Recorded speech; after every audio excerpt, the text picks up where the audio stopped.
Podemos começar?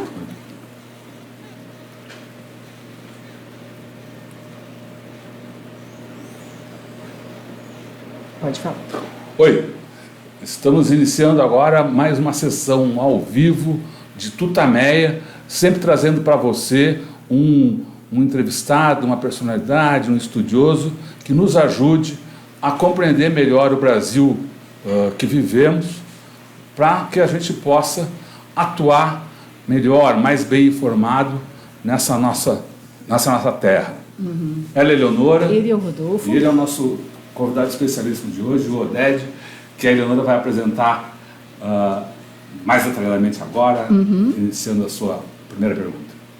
Bom, Oded Grajev. Vocês devem conhecer o Oded de muitas batalhas aí, há muitos anos. O Oded é um ativista, um empreendedor social hoje, mas é basicamente um ativista de boas causas, né, Então, o Oded foi empresário, criou uma empresa que aqui na nossa casa teve uma boa memória, que é a Grow. Quando a gente falou que ia entrevistar o criador da Grow, as pessoas, lembro. As pessoas, ela está falando, são nossas filhas. Então foram vocês, né? E elas lembravam muito dos jogos. Mas, a partir dessa vida empresarial, você teve atuação em várias entidades, criou o PNBE, que foi uma entidade que agitou o meio empresarial no final depois da ditadura militar, logo na redemocratização brasileira, criou o Instituto Ethos, em 2001 o Fórum Social Mundial, criou o movimento Nossa São Paulo, que está agitando a cidade há bastante tempo, e hoje é presidente do Conselho Deliberativo da Oxfam Brasil, tá certo? Tem a Fundação Abrinq também. Fundação Abrinq, na época do PNBE, mais ou menos, ligada depois à criação do Instituto Ethos, acho que foi o bastião do Instituto Ethos, quer dizer, um empresário, uma pessoa que sempre teve uma atuação no sentido da redução das desigualdades, da democracia, enfim, da inclusão social. Acho que a sua atividade tem sido basicamente nesse sentido. E hoje a gente está muito aflito aqui porque o Brasil está passando por um período muito dramático de retrocessos em várias áreas, né? A gente está vendo aumento ontem mesmo saiu o dado da mortalidade infantil, aumento da mortalidade infantil, aumento da miséria, e você, na Oxfam, tem acompanhado isso muito de perto. A gente queria começar perguntando como é que você está vendo esses retrocessos em todos esses indicadores sociais que pareciam estar numa ascendência, uma melhoria há muito tempo, já há décadas. Como é que você explica esse retrocesso aí que a gente está vendo?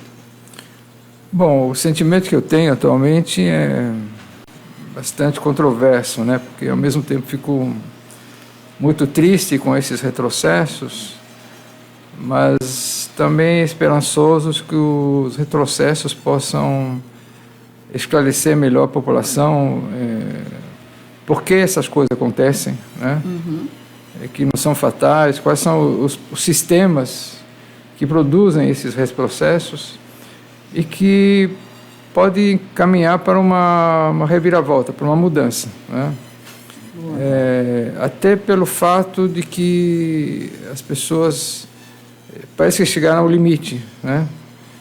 Limite de não aceitação das coisas, né? E de perceber que as coisas não são fatais, não são normais, né? Porque as mudanças ocorrem quando a sociedade começa a perceber que isso não é normal, que isso tem que mudar, né? O que era normal antes, por exemplo, o voto das mulheres, né? Isso era normal, a escravidão fazia parte da paisagem, né? Mas a partir do momento que as pessoas acham, bom, isso já não é normal, isso não é normal, não é aceitável, há possibilidade de mudanças, né?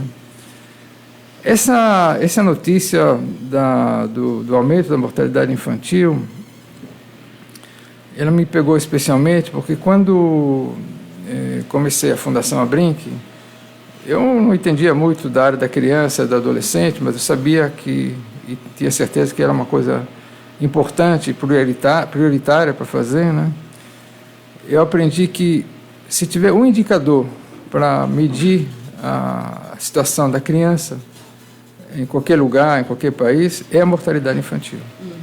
Esse é um indicador que a Unicef selecionou como aquele que indica como é que está indo as crianças naquele país. Inclusive, no relatório mundial do Unicef, quando publica a situação das crianças no mundo e por vários países, o indicador utilizado é a mortalidade infantil. Porque a mortalidade infantil ela é resultado de várias coisas, né? De saúde, de educação, da situação da família, do emprego, né? Da habitação, da saúde não só da criança, mas da família, da comunidade, do saneamento básico. Ela é resultado de uma situação geral da qualidade de vida. Quando a mortalidade infantil aumenta, como aconteceu, é um sinal enorme de alerta, né? Isso depois de vários anos de queda, né? E onde o Brasil ainda tem mortalidade infantil bastante alta em relação a outros países. Então é um dado bastante preocupante, né? E ele realmente sinaliza uma situação bastante precária da sociedade brasileira, não só das crianças, mas das famílias brasileiras, né? Eu acho que a gente, só para pegar os números exatos aqui, que ontem foram divulgados, então foi a manchete da Folha de São Paulo ontem, né? O caso da mortalidade infantil, que é o índice de quantas crianças mortas antes de completar, quantas crianças nascidas vivas mortas antes de completar um ano, cresceu de 2015 para 2016 5%.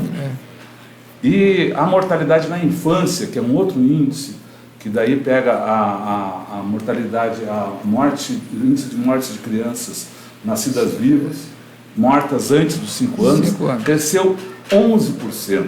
Você tem o gráfico aí para mostrar, né? Você está com, não sei se tu está... Estou aqui, pode falar. Vou botar na tela. Já está na tela aí. Vou botar na tela agora.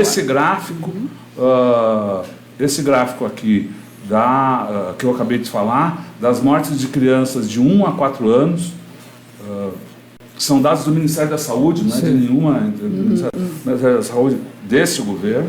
Né? Cresceram 11% a morte na infância. E a mortalidade infantil, você estava falando que ela vinha sempre decrescendo, esse gráfico aí tá mostra tela. Isso. São 26 anos em que a mortalidade infantil vem decrescendo no Brasil, desde um índice em 1990 de 47 mortes para cada 1.000 nascidas vivas, chegando agora, então, pela primeira vez, houve esse crescimento aí, e o crescimento de 5%, hoje são 14, os últimos dados do Ministério da Saúde, 14 crianças mortas, nascidas vivas, mortas antes de completar um ano. O Brasil muda também. Né? Esse dado é muito interessante, está na tela aqui das regiões, o dado por estado, né? E mostrando que a gente tinha, ainda que uma situação muito pior no norte, no nordeste, né? Aliás, na região norte, especialmente, agora a coisa piorou mais para os que estão nas regiões mais pobres. Né? Uma coisa bem... Quer falar alguma coisa mais aí, Rodolfo? Não, acho que só para citar aqui, falou da Fundação Abrinq, a reportagem aqui cita o Ministério do Trabalho, mas cita também no Ministério do Trabalho dizendo, um funcionário do Ministério do Trabalho que encaminhou a pesquisa, dizendo que esses dados podem piorar, porque não estão ainda completos, deixa eu ver se eu estou achando aqui, eles também ouvem alguém da Fundação Abrinq que diz, agora não estou achando aqui, mas ela diz isso que o senhor acabou de colocar, quer dizer, que a medida aqui, a relação Abrinq, a Fundação Abrinq relaciona a piora dos indicadores infantis ao corte de verbas e contingenciamento de orçamentos de programas como Bolsa Família e a Rede Cegonha, de apoio às mães na gestação e puerpério. Em 2017, a taxa de desnutrição crônica de crianças até 5 anos ficou em 13,1%, contra 12,6% registrado no ano anterior. Então, ainda a Fundação Abrinq, a Denise Cesário, gerente executiva da Fundação Abrinq, afirma: políticas de proteção social não podem sofrer cortes nem ajuste orçamentário para o equilíbrio das contas públicas.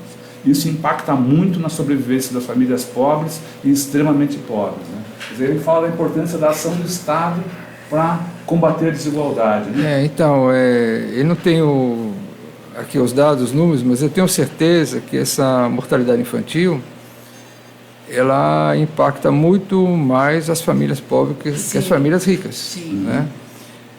E muito mais as regiões pobres do que as regiões ricas. Não é uma mortalidade infantil igual para todo mundo, né? Não é uma situação igual. Bom, isso nos remete àquela questão que a gente falou dos dados da desigualdade do Brasil. Quer dizer, a marca brasileira, infelizmente, é a marca da desigualdade, das desigualdades, né? Não é só econômica. E o que acho que as pessoas começam a entender que isso não é uma fatalidade, isso tem causas, né? Porque você só consegue mudar alguma coisa ou tentar mudar ou quando você percebe por que as coisas acontecem, né? Onde você tem que agir, né? E é basicamente resultado de políticas públicas, né? De políticas públicas que colocam recursos não para quem mais precisa, mas para quem tem mais força política. Isso é bem importante. Então, as primeiras crianças não votam, né? A criança não vota, né? Então, tem pouca força política. A representação da população no nosso sistema político, Congresso Nacional, Assembleias Legislativas, no Executivo, não corresponde à composição da sociedade brasileira. Né? Na realidade, pelo nosso sistema político, onde para você ter cargo, né, tanto legislativo como executivo, você precisa ter força política que vem de recursos, né? E os pobres não financiam campanhas políticas, né? Não é? Então, primeiro quem financia campanha política, quem paga tem mais poder, e ele coloca lá seus representantes para que eles privilegiem seus interesses, né? E as estruturas políticas que foram montadas, né, para que os mesmos e aqueles que têm acesso aos recursos tenham a força política para se colocar como candidatos e serem eleitos, né? Então, mesmo agora, quando a gente sabe que, por exemplo, não financiamento empresarial nas eleições é uma coisa positiva, né? Realmente foi um avanço, mas o financiamento público ele é drenado para os partidos políticos, e quem decide aonde vão os recursos é a cúpula partidária, que escolhe, quer dizer, quem está lá. Não é a possibilidade de mudança, é a possibilidade de manutenção de como estão as coisas. Eles que distribuem os recursos para seus grupos políticos, né? Então, um recém-chegado, uma pessoa que não tem recursos, ela tem muito pouca possibilidade de ter recursos para fazer a sua campanha. Os partidos políticos, na sua grande maioria, não têm executiva nacional, não tem são sempre provisórias, são donos que têm, né? Com exceção de alguns partidos políticos, né?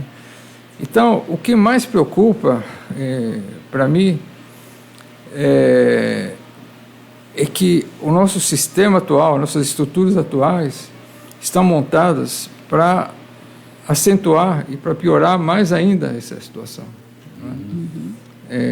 Que você pode dizer, bom, nós estamos assim, numa situação ruim, mas as estruturas, o sistema, ele é um sistema que aponta para uma mudança. Não, ele aponta para uma manutenção e piora da situação, porque quem tem mais recursos tem mais poder político e faz com que políticas públicas, recursos públicos sejam drenados para quem menos precisa, né, para diminuir a desigualdade. Um exemplo disso é o sistema fiscal tributário. Sim. No Brasil, você tem um sistema que drena recursos dos pobres para colocar para os ricos, né? Exatamente, o Robin Hood às avessas, né? Uhum. E esse sistema, ele foi tudo foi construído, não foi assim alguém de fora, um marciano que fez. Ele foi construído e o sistema se mantém. E, por exemplo, tem 2 países no mundo, né, Brasil e Eslovênia, que não tem... Estônia, né? Desculpa, Estônia. Eslovênia, desculpa, Eslovênia. Que não tem nenhum imposto sobre distribuição de lucros e dividendos. É um absurdo. Que lucro e dividendo vai para as pessoas mais ricas, que os pobres têm pouco... recebem muito pouco de lucros e dividendos, são acionistas de empresas, né? Então, é muito importante que essas coisas venham à baila, que isso seja conhecido pela população, né? E por todo mundo, e que está sendo feito, para dizer, bom, isso não é possível que continue assim, né? Tem que mudar. Então, as estruturas, por exemplo,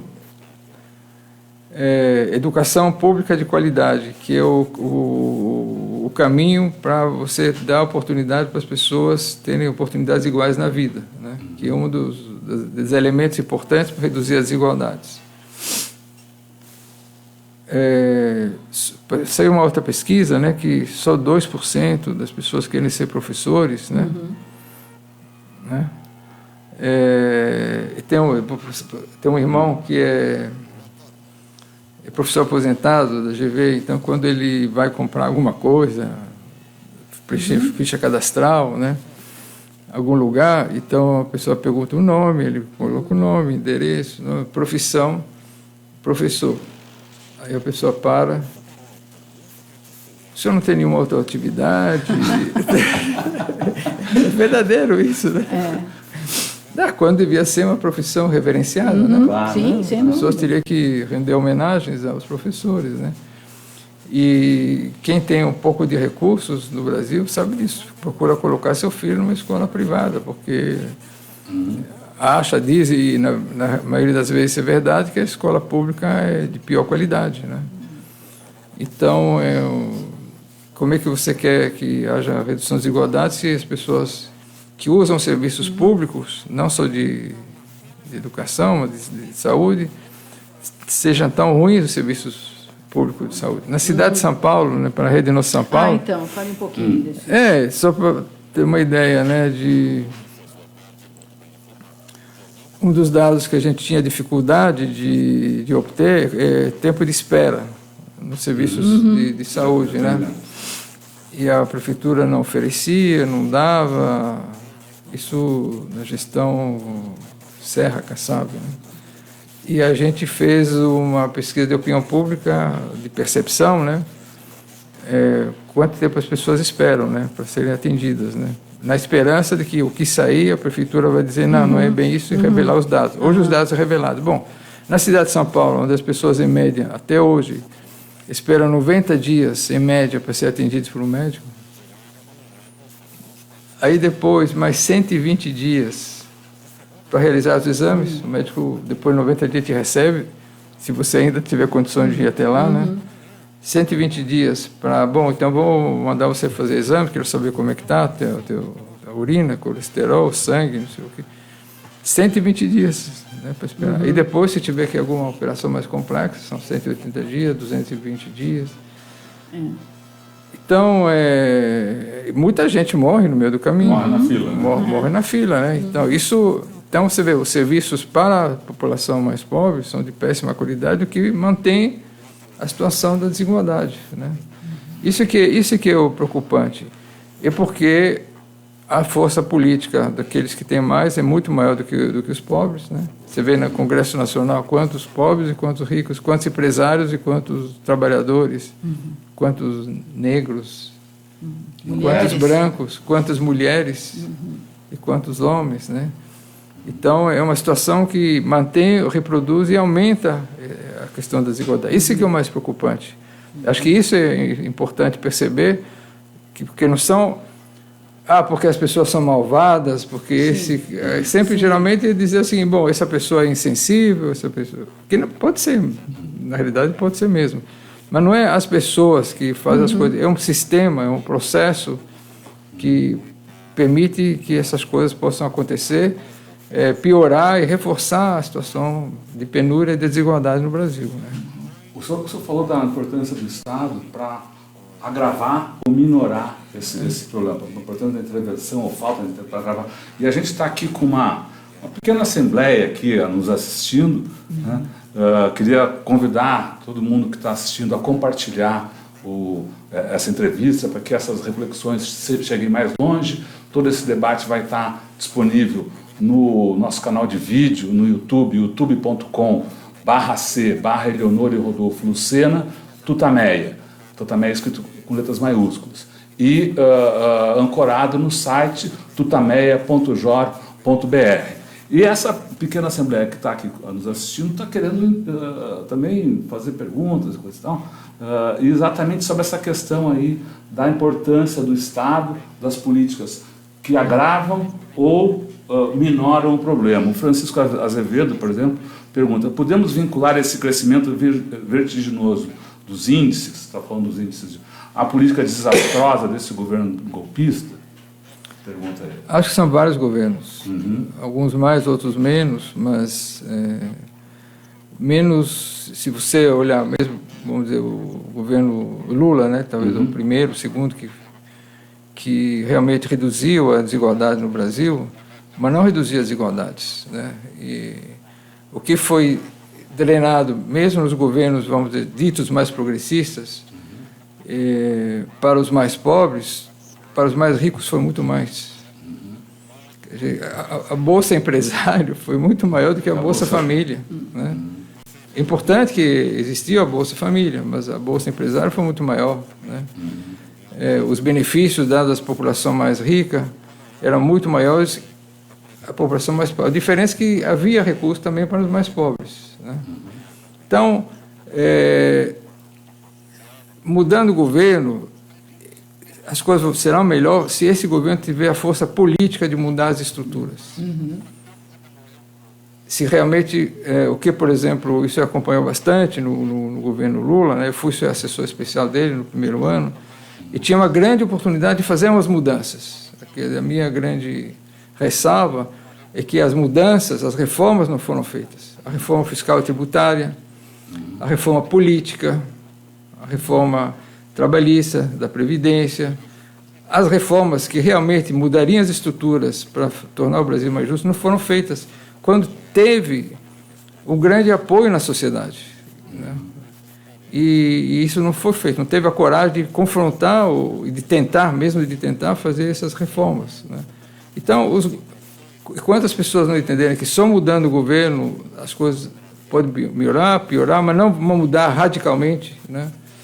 Na sua essência as coisas não mudaram, não vão mudar, enquanto não mudarem os sistemas, quando não houver vontade política e força política de mobilizar a sociedade para pressionar, especialmente o Congresso Nacional, que é onde está concentrado o nosso poder, para fazer as mudanças. Não foram feitas, o sistema fiscal tributário não mudou em nenhum desses governos, o sistema político, todos que diziam que era a mãe das reformas, eu vou fazer, nenhum deles nem tentou fazer, né? E às vezes que fez, até fez para piorar, né, o sistema tributário. Então, eu acho um equívoco estratégico, político, de você culpar um ou outro governo se não perceber que as mudanças virão a partir da sociedade, da pressão da sociedade, e mudanças das estruturas, das mudanças de estruturas que possam ser operadas. Nessas estruturas que nós temos hoje, pode melhorar, piorar um pouquinho, mas não vai mudar essencialmente o quadro geral brasileiro, né? Daí a sua dedicação nos últimos tempos a essa campanha de renovação no Congresso Nacional. Você está muito focado nesse plano, digamos, que é necessário mexer no Congresso Nacional. Como é que está esse movimento? Então, é um movimento para primeiro as pessoas perceberem que o Congresso Nacional é mais importante que o presidente. A gente já viu isso. O Congresso Nacional, ele põe, derruba o presidente, né? Então, ele é mais poderoso que o presidente. Muita gente é focada no presidente. Tudo que acontece no Brasil, basicamente, parte através de medidas provisórias ou de leis, legislações que são aprovadas ou rejeitadas no Congresso Nacional. As regras brasileiras, as estruturas brasileiras são referendadas, rejeitadas, são decididas no Congresso Nacional. É lá que reside o poder. E a campanha, primeiro, tentando mostrar para as pessoas a importância do Congresso Nacional. E muita gente não tem essa ideia. Eu não sei se acontece com vocês, mas para mim acontece na véspera de eleições do Congresso, amigos supostamente politizados, informados, ligam e falam: você tem uma dica para deputado federal? Você tem uma dica para deputado estadual? Né? Porque não percebe que acham que é uma eleição secundária, que não tem muita importância, mas lá que reside o poder. E muita gente interessada, especialmente em abocanhar parte do poder, sabe que isso é importante e tenta colocar o máximo de representantes lá.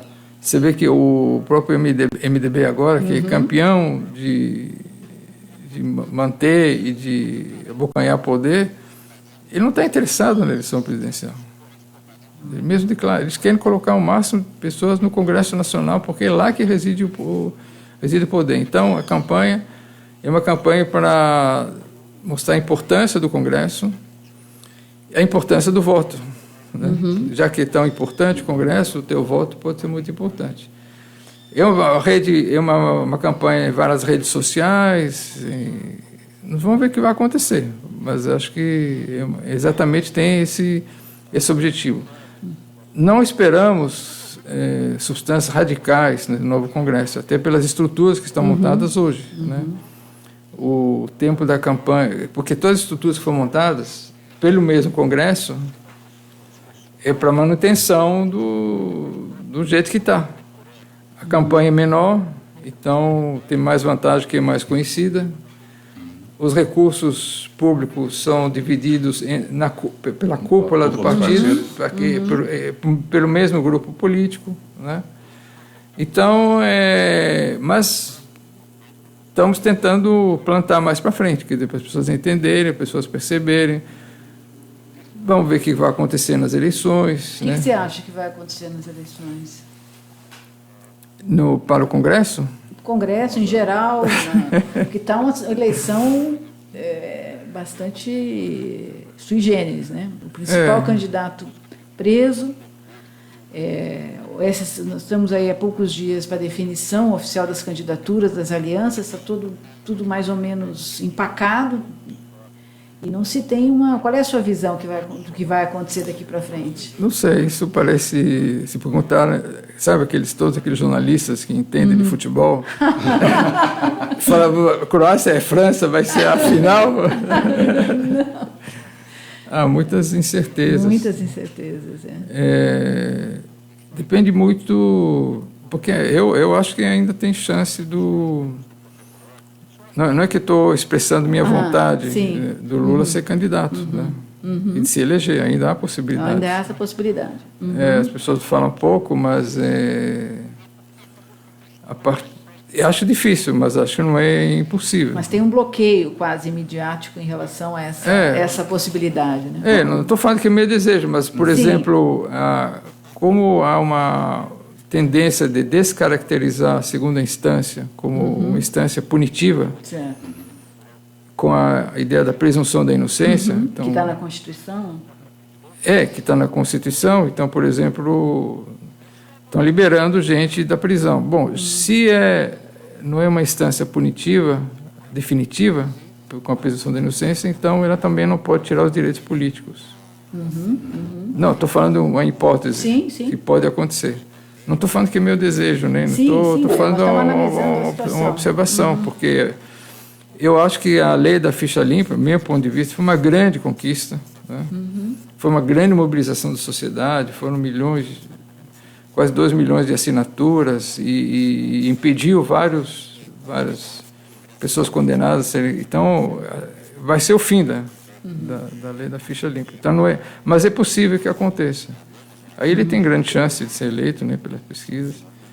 E acho que no segundo, infelizmente, né, no segundo turno, há uma grande chance de aparecer o Bolsonaro. Aí eu posso expressar mesmo minha rejeição, enorme rejeição. É um sinal da doença. Qual doença? Do brasileira, né? Que é o resultado da desigualdade, da desesperança em relação à política, da falta de credibilidade no sistema político, nas instituições. Porque gente como o Bolsonaro prosperam exatamente nesse terreno, como prosperaram os ditadores, os fascistas, os nazistas, né? Onde se aproveitam do desespero das pessoas para soluções radicais, extremas, como que isso vai resolver a situação, vão acabar com a violência, colocando armas nas mãos de todo mundo, e assim por diante, né? Estive recentemente na Suécia, convite do governo sueco, foi muito interessante. Interessante, até porque a Suécia e os países escandinavos estão sempre lá em cima, né? Em qualquer classificação, qualquer ranking. Índice de social, você pode dizer, eles são bons de social, mas péssimos de economia. Não, são lá da economia. São bons de social, bons de economia, são ruins, mas estão lá em questões ambientais, estão lá nas questões éticas, estão sempre lá em cima. Então, é interessante conhecer. Porque a Suécia era um país paupérrimo, miserável, no começo do século passado, né, que nasceram ricos, né, eles se tornaram o que eles se tornaram hoje por alguma coisa, né, interessante conhecer, né. E aí foi uma coisa interessante porque quase todos, visitei vários ministérios, várias lideranças, a partir de um certo momento, eles não sabem explicar como, mas também é resultado até da carência, tinha fome lá, né? As pessoas abandonavam a Suécia para poder ter uma vida minimamente razoável, né? Eles chegaram a consensos, e o primeiro consenso era que para a gente ter uma sociedade, a gente quer uma sociedade harmoniosa, sociedade próspera, sociedade desenvolvida. Para isso, nós precisamos ter uma sociedade minimamente igualitária. Você não tem isso vale para uma família, vale para uma empresa, vale para uma organização. Se você tiver disparidades, injustiça, é uma sociedade de conflitos, e nós temos que ter uma sociedade que se relacione pacificamente. Isso você só consegue se houver um sentimento de justiça, que realmente nós temos uma sociedade onde as coisas são justas. Então, minimamente, toda a estrutura montada para reduzir todas as desigualdades. E uma sociedade onde haja clima de confiança entre as pessoas com as organizações, com as instituições, com os partidos políticos, uma confiança. E essa confiança se adquire com total transparência e participação. Isso foi que nos levou a chegar onde nós chegamos. Então, é muito interessante, né, porque, primeiro, todas as estruturas, ao contrário do Brasil, você pega o Brasil e põe ao contrário, né? Sistema fiscal tributário, que drena recursos dos ricos para colocar nos pobres, para reduzir a desigualdade. Educação pública de qualidade, saúde pública de qualidade para todos, de grande qualidade. Representação nas instâncias políticas parecida com a representação na sociedade. Por exemplo, não é uma lei, mas é uma norma que é adotada. As mulheres têm que ter no mínimo 50% em qualquer instância política, porque elas são 50% da população, né? transparência total, todos os números, os salários, todo mundo sabe o salário de todo mundo, não é só na política, não. A declaração de imposto de renda de cada um é aberta ao público. A propriedade da terra também é transparente. Todo mundo sabe quem tem tal propriedade, onde. Tal. E a pessoa fala, a gente ouve, o brasileiro ouve isso, nós confiamos nos políticos, nós confiamos nos partidos políticos, nós confiamos no governo, né? Nós confiamos um no outro. É muito interessante... bom, os políticos, não precisa dizer para vocês, todo mundo sabe quanto ganha, mordomia zero, foro privilegiado, nem entende o que significa isso, aposentadoria privilegiada. A política não é profissão, não é um tempo que a pessoa se dedica. Vereadores não ganham nada, zero, né, uma dedicação à sociedade. Então, sabe que os políticos vivem de acordo com o que vive o povo, né? Como vive o povo. E é muito interessante porque as discussões políticas, elas acontecem, as pessoas se interessam, mas elas não chegam ao ponto de radicalizar a discussão para haver ruptura entre as pessoas. Quer dizer, a discussão para num certo momento porque eu posso expressar minha opinião, meu ponto de vista, mas eu não quero vencer a discussão, eu não quero te humilhar, eu não quero romper por causa da discussão. Nós temos pontos de vista parecidos, iguais ou diferentes, mas isso faz parte da diversidade, né? É muito interessante. Então, voltando ao Brasil, né, uma das esperanças que a desigualdade aparece, as coisas aparecem, mas o Brasil ainda não chegou ao consenso que as desigualdades são um mal terrível para a sociedade. Para o conjunto da sociedade. Para todos. Para né? todos. E nós precisamos... Isso virá um consenso. Mesmo que for virar um consenso o fim da ditadura militar, o consenso na questão da escravidão, o consenso que se formou sobre a questão da diversidade sexual, das opções, enfim, da tolerância em relação às diferenças, né? Mas a questão da desigualdade está ampliando. Você vê mesmo que essa questão da desigualdade aparece toda hora. Os indicadores é uma coisa que foi avanço, né? Porque hoje se sabe muito mais do que como as coisas acontecem, né? E era uma coisa inimaginável antigamente você pensar que algum empresário poderoso estivesse na cadeia ou que algum político poderoso estivesse na cadeia. Hoje então tem coisas positivas acontecendo. Mas ainda falta muito. Então, por exemplo, que a corrupção é um mal absoluto, né, que não pode ser relativizado, né, porque antes tinha o Maluf, que era o símbolo do rouba mais fácil da direita, aí hoje tem rouba mais fácil da esquerda, né, mas dependendo, é uma imaturidade psicológica de você não se amarrar aos princípios e valores, mas dependendo de quem for, você, sob a tua ótica, do teu interesse, você opta por uma escolha moral ou ética de um lado ou de outro. Não é o princípio e o valor que conta, né? Mas dependendo de quem for atingido, sei lá, tipo assim, isso é ruim, mas se for meu amigo, se for meu, não é ruim, né? Então, essa evolução que ainda falta o Brasil. E o Brasil sendo o país mais jovem, né? Mas você sabe, posso... Estou tomando espaço aqui. Não, o espaço é seu. Não, uma coisa interessante, posso contar para você o seguinte, quando você citou o PNBE, na realidade, eu participava, isso no começo dos anos 80, como fabricante de brinquedos, das reuniões do sindicato empresarial. E era uma salinha lá na 7 de abril, no centro de São Paulo. Não fazia nada, era ditadura, não tinha nem embate com os trabalhadores, né? Mas eu dava uns palpites lá, né? Aí o pessoal achava que meus palpites eram legais, mas que no Brasil isso é bom para França, Suécia.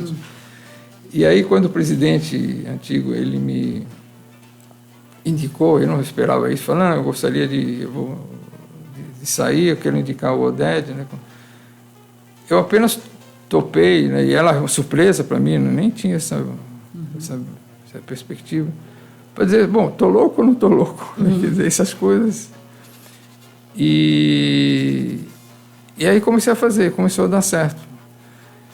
Mesmo na Grow, quando começou a Grow, antes a gente lançou brinquedos, jogos, né, para adultos, para adolescentes, e muita gente dizia que isso na Europa tudo bem, mas no Brasil não. Não ia né? dar certo.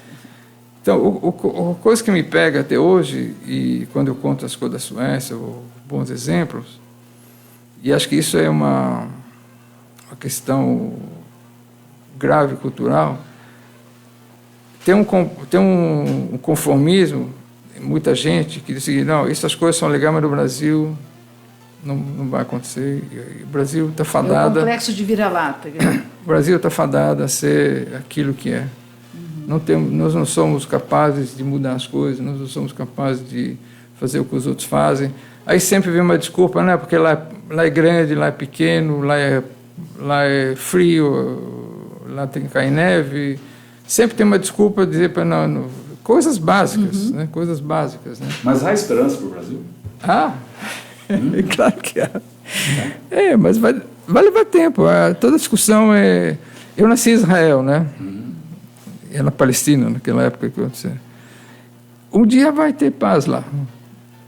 Eu já achava que ia ser durante a minha existência. Hoje eu não acho mais. Vai morrer mais gente, mas um dia vai acontecer. Um dia vai acontecer. Só depende de quanta gente ainda vai ter que morrer de um lado ou de outro, quanto sangue ainda vai ser derramado, etc. Mas vai acontecer. Não sei quando, mas que vai acontecer. O Brasil vai acontecer, mas não sei quando. Na realidade, o que muita gente está fazendo é tentando acelerar o processo. Como é que você acelera o processo? Primeiro, querendo fazer parte do processo, né? Não desanimando, né? Não achando que isso aqui é fatal, que nunca vai mudar, né? E acreditando e também se conformando em fazer parte do processo, não necessariamente recolher os frutos do processo. Tem uma visão de mais longo prazo. Né? Eu recomendo a todos fazer isso, porque para mim foi importante. Porque eu estaria muito angustiado, acho que estar no Brasil e não tentar fazer as coisas. Tentar. Acho que tem um benefício pessoal, né? Porque viver no Brasil e assistir de camarote, né? Tudo que está acontecendo deve ser muito angustiante, deve dar muita úlcera, muito problema de saúde, porque mesmo que a pessoa ache, tudo bem, não tem nada a ver com isso, não sou isso, vou me alienar, mas tem um inconsciente, Então, para mim foi sempre muito bom, porque fala, bom, está acontecendo tudo isso, mas eu estou tentando. Então, isso me ajudou pessoalmente, né? Do ponto de vista pessoal, né? Então, e saber que você sozinho não vai fazer as coisas, que você tentar sempre, como você contou a história, né, de montar organizações, redes, juntar gente, juntar pessoas, ter uma ação coletiva, né? Porque só ação coletiva pode mudar, né? Só juntos a gente pode mudar as coisas, né? Então, na história do Brasil, quando se juntaram, as coisas aconteceram, mesmo que foram esporadicamente, né? Estou falando das diretas já, por exemplo. Né? Ou quando teve essa ficha limpa, ou milhões de assinaturas, mobilizações, então as coisas só acontece quando há uma possibilidade de se juntar, né? E uma das grandes dificuldades, mesmo na sociedade brasileira, estou falando mesmo nas ONGs, nas instituições, que tem muita dificuldade de juntar, de fazer parcerias, muitas vezes, né? E se dividem, ficam mais disputando espaço do que se juntando em torno de uma causa comum, né? Perguntar um pouco sobre, você falou aí da sua vida empresarial, um pouco no passado. Olhando hoje o empresariado, a gente está um pouco angustiado, porque a gente vê um empresariado que já teve um papel pela democracia, enfim, um papel mais progressista, digamos assim.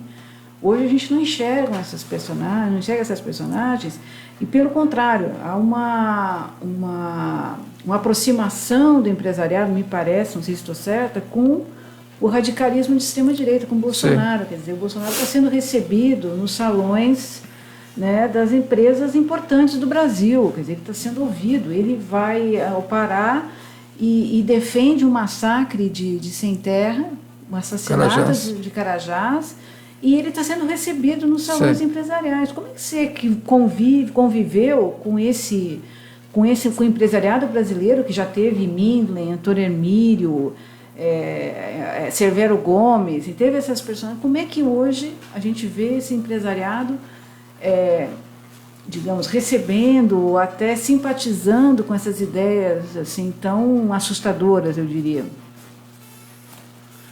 Bom, não é muito novo, né? Porque quando você contou a história do PNBE nasceu dentro da Fiesp, e a Fiesp era grande apoiadora do regime militar, financiadora das torturas. Exato. Financiadora das torturas. Quando eu entrei lá, era o jovem presidente do sindicato, era discutido assim, abertamente nas reuniões o suborno a políticos, né? Arrecadar dinheiro para subornar políticos.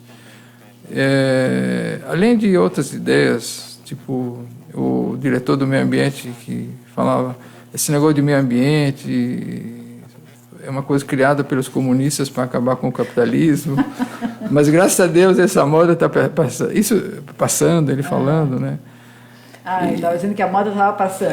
Isso é na moda, né? E aí que nasceu o PNB, para mostrar que existem empresários que falam de uma forma diferente. O que aconteceu, você citou Minos, é que os empresários brasileiros acabaram vendendo suas empresas. A grande maioria das empresas é gerida por executivos, né? Tem multinacional, né? Mas também por executivos, com a pressão enorme para promover resultados. De curto prazo. De curto prazo, né? E a própria crise econômica, né, faz com que as pessoas querem se agarrar à primeira possibilidade, eles estão se lixando, né, da verdade, nas questões sociais, ambientais. Estão se lixando, porque políticas, mas querem mais interessados na questão econômica. Então, eu falo de Bolsonaro, bom, tanto faz o que ele fizer, desde que ele garanta as regras, vamos dizer, do mercado, né? Se houver... Chegou a ver a relação do salário dos presidentes das empresas da Bolsa de Valores? Saiu faz uns dias, né? Faz uma semana. Né? Isso no Brasil, né? Se lembra os salários? Não lembro. Não é o salário do presidente de Itaú. Ah, sim. Mensal. O salário do presidente de Itaú, o do Itaú era muito mais... Não, mas mesmo assim, 13,5 milhões... Eu não vou fazer essa pesquisa aqui, vou perguntar para você, porque quando eu pergunto para as pessoas, dizem, ele chuta alto 100 mil reais, 200 mil reais. Eu falo mais, são 13,5 milhões, 3 milhões e meio por mês. Mas os outros giram em torno de 1,5, 2 por mês. Por mês. Então, isso seria impossível em qualquer país, né? Porque não há nenhum constrangimento, não há... Isso no Brasil, né? Num país como o nosso, né? Aliás, o que você faz com 1 milhão por mês, 2 milhões? Então, eu acho que não é...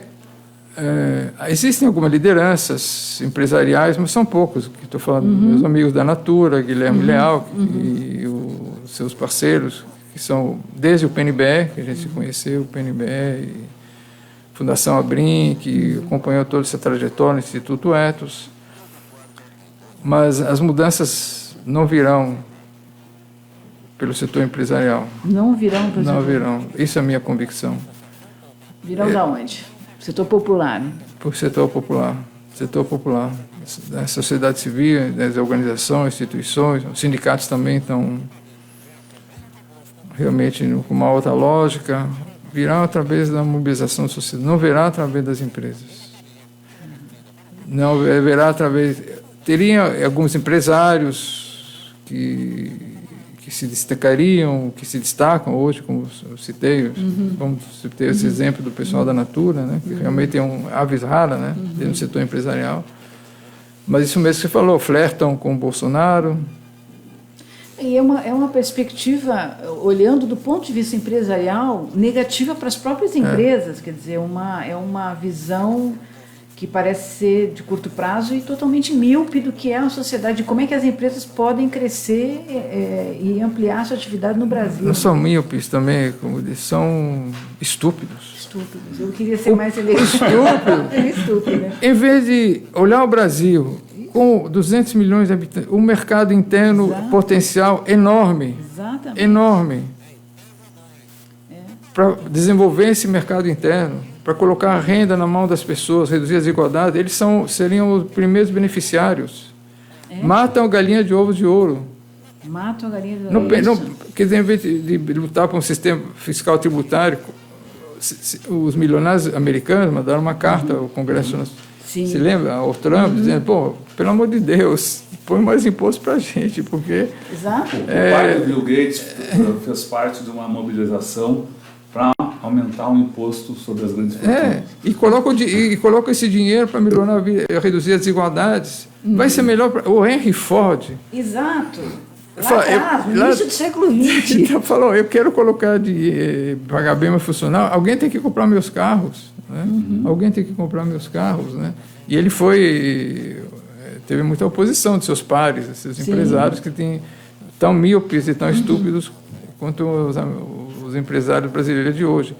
Em vez de vamos reduzir as desigualdades, vamos melhorar a vida, a renda das pessoas, para desenvolver um mercado interno, a gente vai ser os primeiros beneficiários, matam a galinha de ovo de ouro, se alinham àqueles políticos mais retrógrados que aumentam a desigualdade, que não mudam o sistema, que provocam a crise econômica. Né? É uma estupidez, é uma burrice tremenda. Né? Isso que a gente tem falado no ETO, eu tenho falado isso com os empresários. Né? E qual é a razão? Tem razão, mas não sei o quê, porque tem que... É um estado mental. Falam, mas não fazem nada. Estado mental, mil razões, fazem mil desculpas, que não dá para mudar, que precisa produzir resultado a curto prazo, porque é um estado mental, um estado cultural, né? Que eu não sei bem explicar. A mesma coisa que me explica também é o seguinte: o que faz um cara que ganha 1 milhão por mês? O que faz? E pergunta para ele quanto que ele... E se chega lá e fala assim, bom, você não quer colocar um dinheiro numa instituição, ajudar?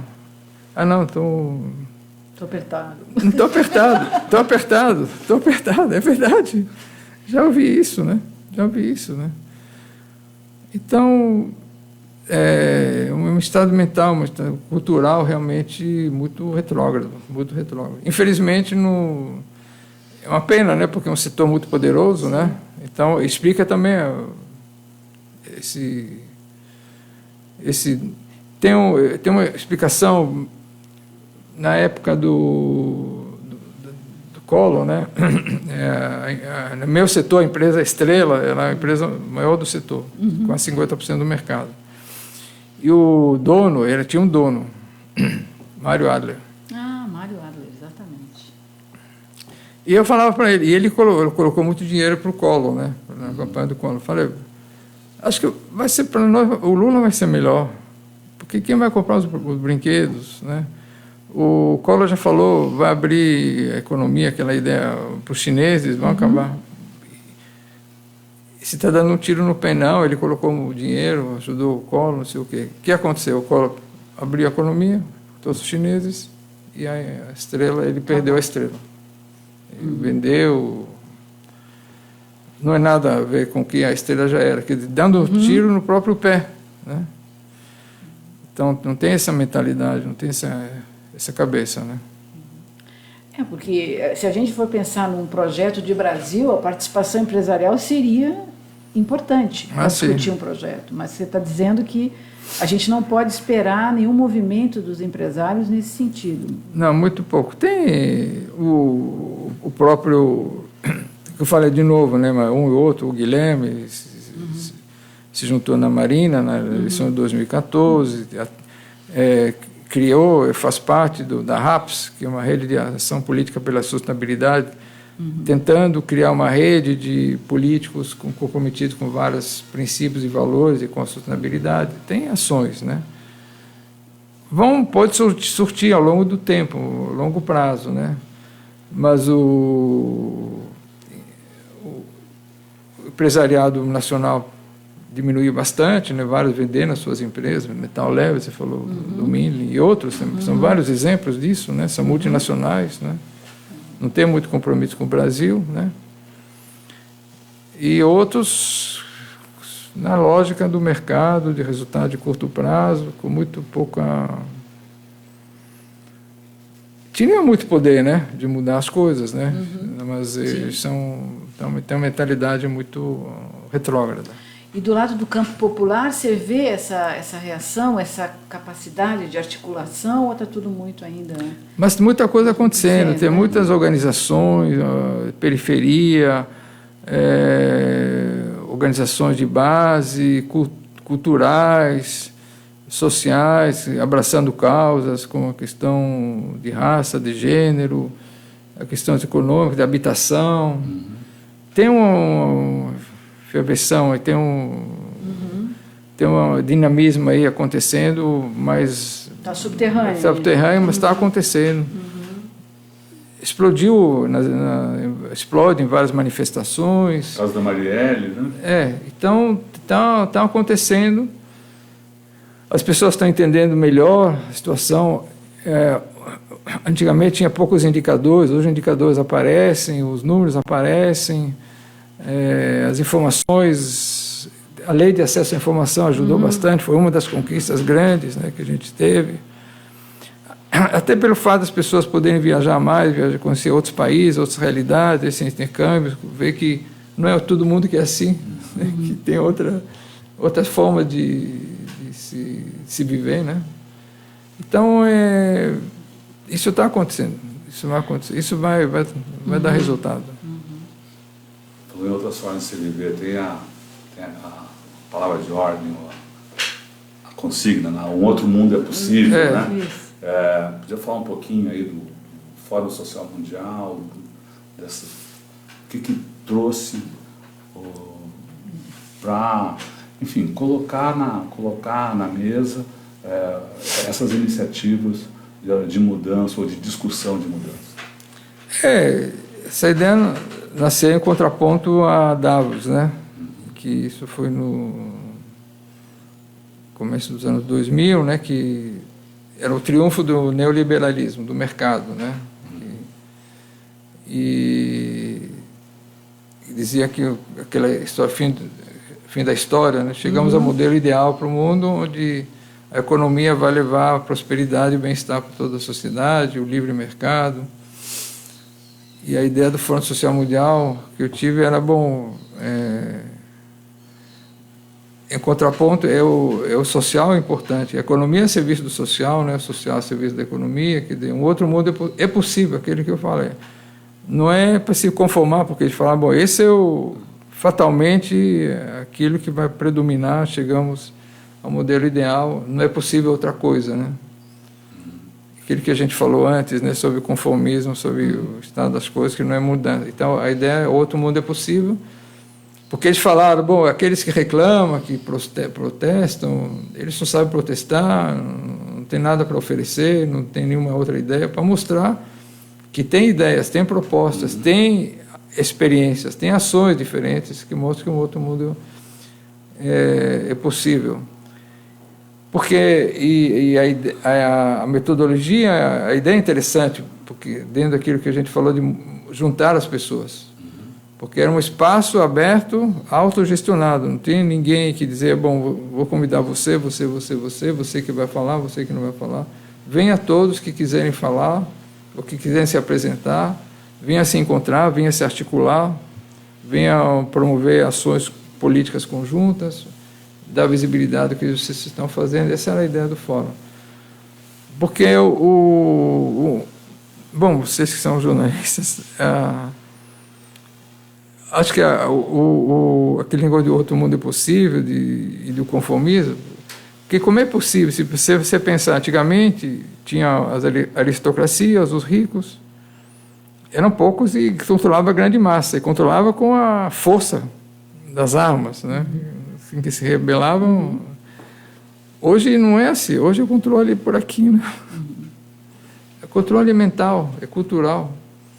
Aquele que a gente falou, quer dizer, porque se você olhar, se um marciano chegar aqui no Brasil e falar, bom, como é que as pessoas aceitam isso? Pacificamente, né? Isso aqui é para ser uma revolução, né? Não é possível que as pessoas aceitem tanto descasos, né? E porque há um controle mental. Das pessoas, bom, o mundo é assim, a vida é assim, não dá para mudar, não dá para...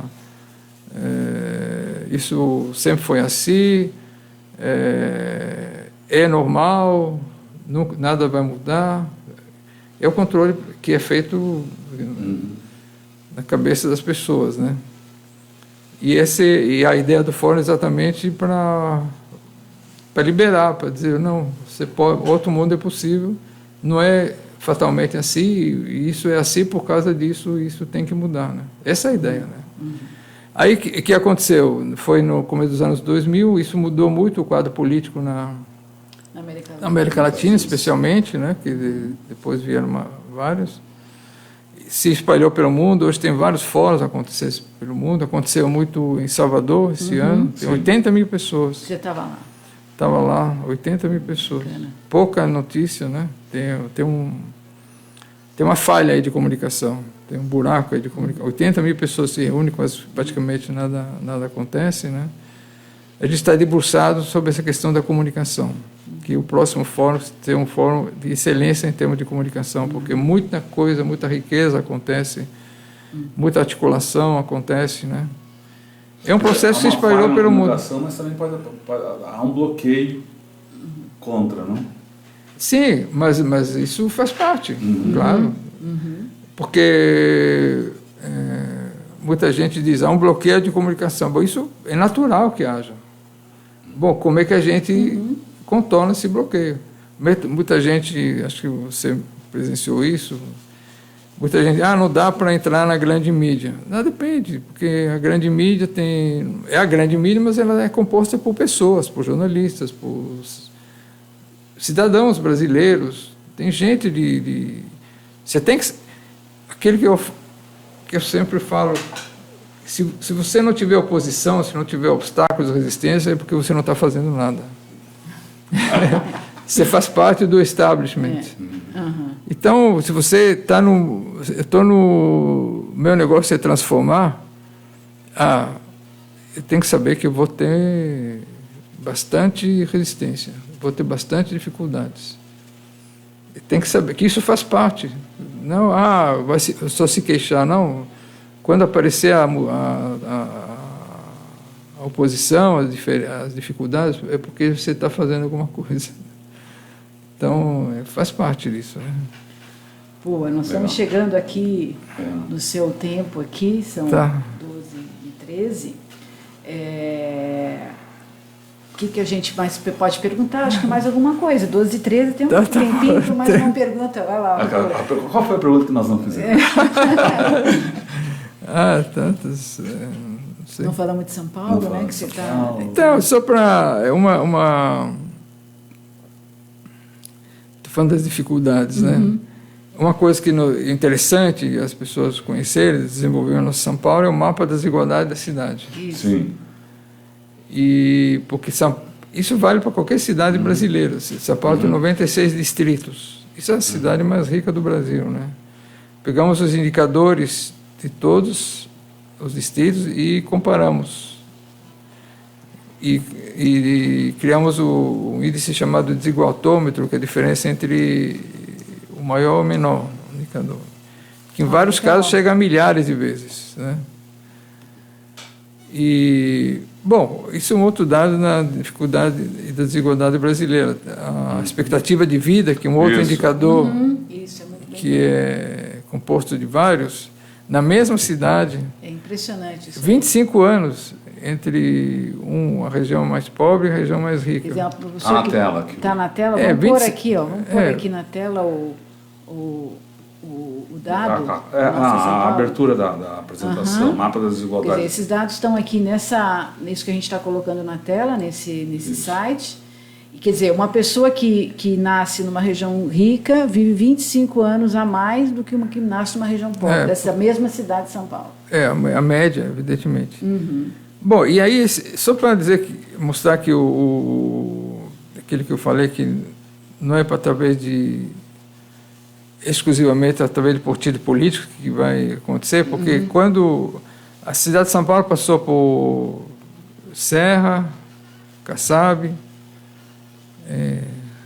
Haddad, né, agora está com Dória depois. Para todos eles, nos apresentamos o mapa da desigualdade, mostramos que o objetivo da gestão seria reduzir a desigualdade. A começar, por exemplo, vários distritos têm zero de equipamentos públicos. Zero. Então, zerar os zeros. Mostrar o orçamento público, se ele está compatível, o orçamento público, com as necessidades. Nenhum deles. Estou falando que nem de esquerda, nem de direita se sensibilizou com essa questão e realmente levou adiante radicalmente do jeito que devia, que a situação é radical, do jeito que devia ser. Chegando para essa região mais rica, dizer, pessoal, nós temos que reduzir a desigualdade. Esse dinheiro vai para lá, para cá, para cá, para cá, vamos zerar os zeros, vamos colocar onde mais as pessoas precisam. Nenhum deles levou isso. Todos estavam mais ou menos comprometidos com seus compromissos eleitorais, com seus financiadores de campanha naquela época. Então, eu acho importante que nem todos os políticos são iguais, nem todos os partidos são iguais, mas na hora de eleger, claro, tem melhores, tem piores, né? Não elegem, pelo amor de Deus, o Bolsonaro, mas sabendo que não é para eleger e ficar, bom, agora vai acontecer. Não vai acontecer. Tem que ter pressão, participação. Tem que eleger aquele que as pessoas julgam melhores, que tem melhores, tem piores, certamente, mas dizer, bom, agora elegemos esse e esse vai resolver. Não, eu conheço bastante esse mundo político, né? Se não houver pressão, as pessoas vão voltar para os mesmos compromissos e não vão mudar as estruturas, isso que eu quero dizer. Não vão remediar as coisas, mas não... Apesar que hoje em dia remediar já é muito bom. É bom para as pessoas, mas remediar. O Dom Helder Câmara que falava, né, sempre me lembro, ele falou, quando eu falo de pobreza, me chama de santo. Isso. Quando eu falo das causas da pobreza, me chama de comunista. Né? Então é importante remediar, porque quem tem fome não pode esperar. Sim. Mas ao mesmo tempo que remediar, né, tem que propiciar as mudanças das estruturas, que a fome não volte mais, né? E que também, quando você só remedia, você não muda as estruturas, as pessoas ficam dependentes de você, né? A Bolsa Família, por exemplo, que é um bom programa, muito importante, né? Mas nunca alguém colocou isso como política pública, é como programa eleitoral, então sujeito a mudança, não é política pública que nem 13º. Sim, que tem que estar incorporado. Independentemente do governo. Então, sempre a discussão, não, esse se for eleito, sou eu que vou garantir a Bolsa Família. Ou esse for eleito, ele vai tirar de você e não sei o quê. E ela deveria ser um política pública, renda mínima, como diz o Suplicy, que hoje está se falando pelo mundo, né, por exemplo. Né? Muito bem. Tá no seu, eu estou olhando aqui, por nós a gente ficava aqui, mas tá o tempão. Eu também. Você que está com o horário.